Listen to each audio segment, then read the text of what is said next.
A very windy good morning to everyone and welcome to the driveway. And I think we're kind of getting to be sort of like a big Motor Trend production or something because, well, the Ranger's got a new transmission in it and I didn't do anything. Someone else did all the work and now I get to swoop in and just fiddle up a few small things. It's just like being a TV car show host.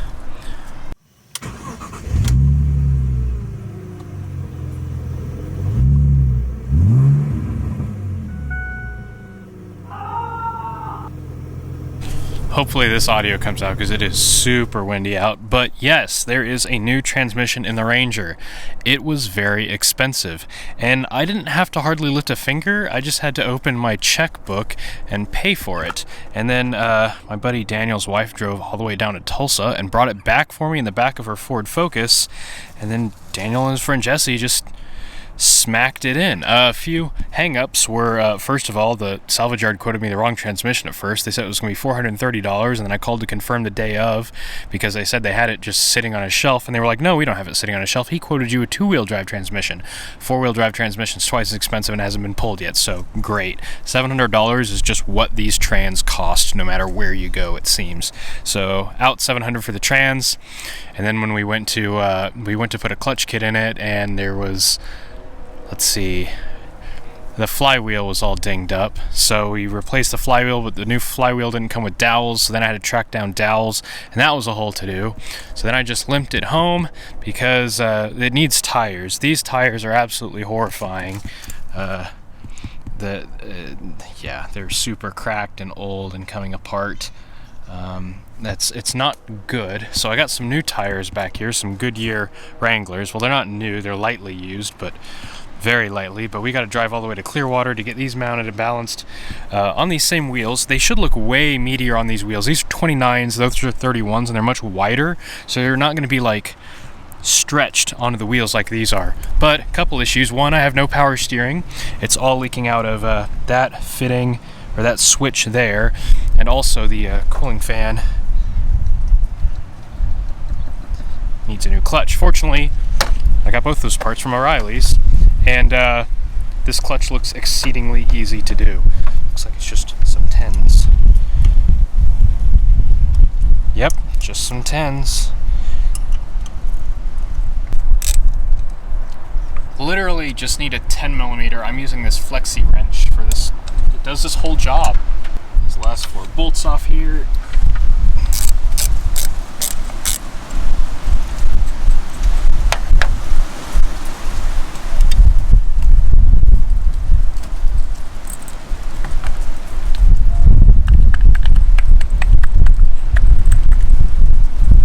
Gross. So what you want to make sure not to do not get the heavy duty fan, because the heavy duty fan will just make the fan spin more at a lower RPM, and it will make your engine feel like it weighs 1,000,000 pounds. Ooh, new bolts. So you don't want the heavy duty one. It'll just slow you down. Now the blades are kind of cracked on this. I'm just going to pretend I didn't see that for now, because new fan blades are $1,000,000, and all the reviews for them say that they crack pretty much instantly. So we're just going to run with this as long as we can, and maybe we'll go E-fan in the future. Don't know. Hopefully these just last forever though.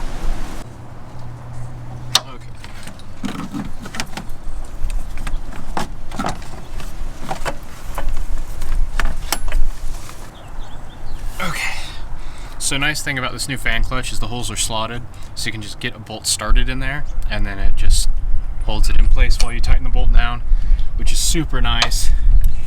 10 out of 10. Love parts that have been slightly re-engineered to just be easier to manage. Of course, now I have to get the rest of these started. You really do need like 12-inch long fingers for this.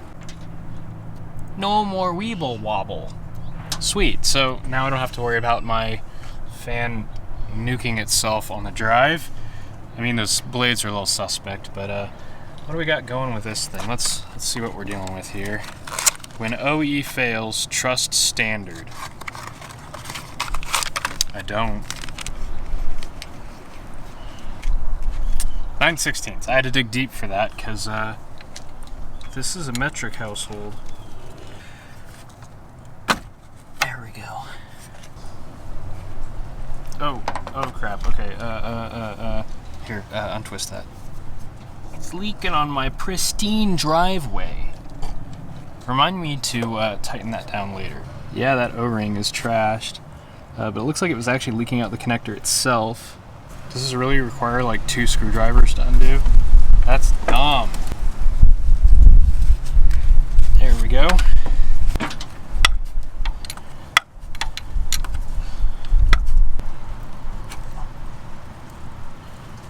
Is that really on?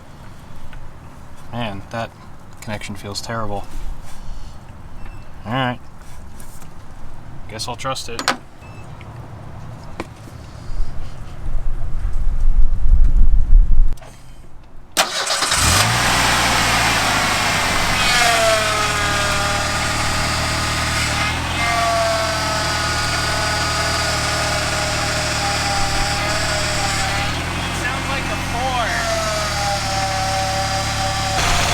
Blood for the blood god.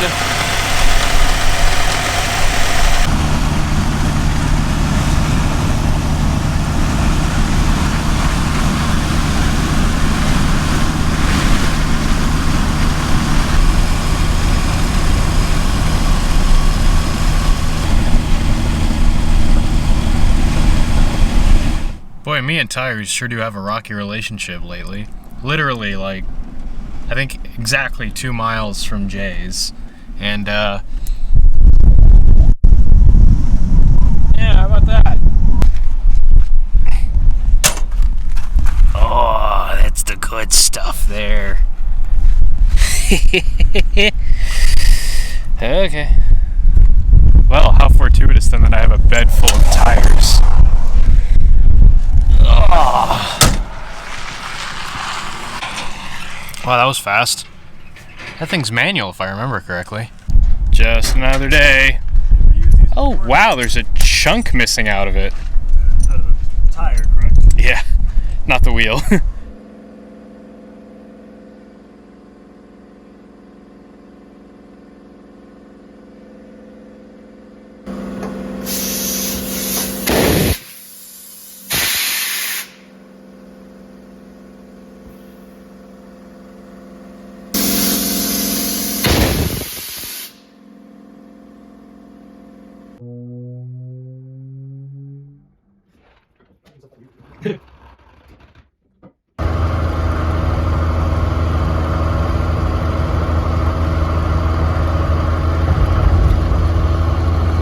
Well, all 4 tires are mounted, balanced, and on the truck, and so now I'm getting to drive this thing for real for the first time, and I gotta say, it's pretty slow.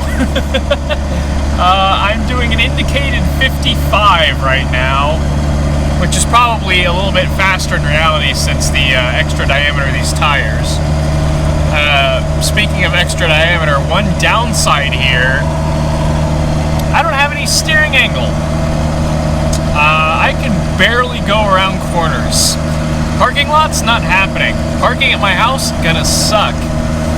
So, yeah. A body lift or a lift is gonna have to happen. Maybe a body lift if it's significantly cheaper. Even a rough country lift is like $800, and it's a lot of dollars. I also think I noticed another power steering fluid leak. It looks like it's coming from the pump itself. Not a big deal though. Fuel gauge is dead.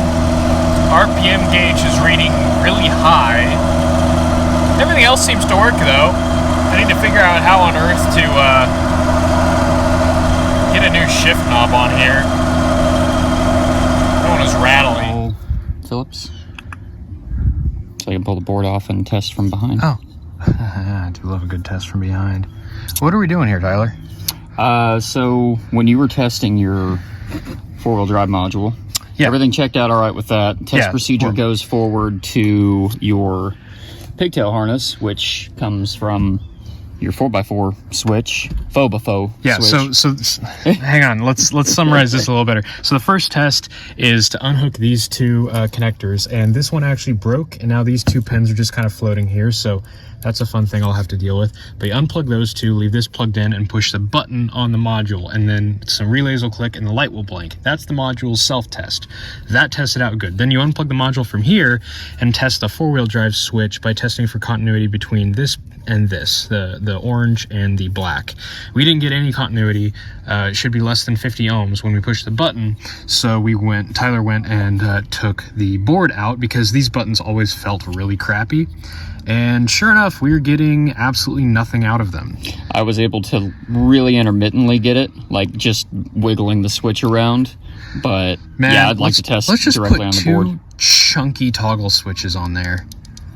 Hell yeah. Clunk, and then four-wheel drive is engaged. But yeah, so now we're going to take this board off and continue our digginosis. I love how simple it is, though, at least. It's literally just some resistors and buttons. Yeah, it's perfect. Module. And I like the massive gauge wire that they decided they needed to use for... Oh, you know they're running like 20 amps through those buttons. However, that's probably why they failed. Okay, off to find tools. So that's about where we're at. The Ranger's back. It drives, but it doesn't really turn. It's on 31s, and that results in issues. So lift kit has to happen before it's actually, drivable. Four-wheel drive we are working on, waiting on some parts to show up for that, some new switches, and then there's another issue. The fuel tank, which is somewhere under there, is leaking profusely once I got back from getting the tires on. So that finally cracked, probably from the stress and vibration of driving on the highway. These are plastic and you cannot buy them. They don't make replacements. So I have a plastic welding kit on order, and I guess we're gonna go that route. So first I'm gonna have to go to the store and get some very large jack stands to see if we can get this off the ground and get started on all of that. That's going to be in the next video with this thing. I've got a lot of other stuff to do, so thanks for watching.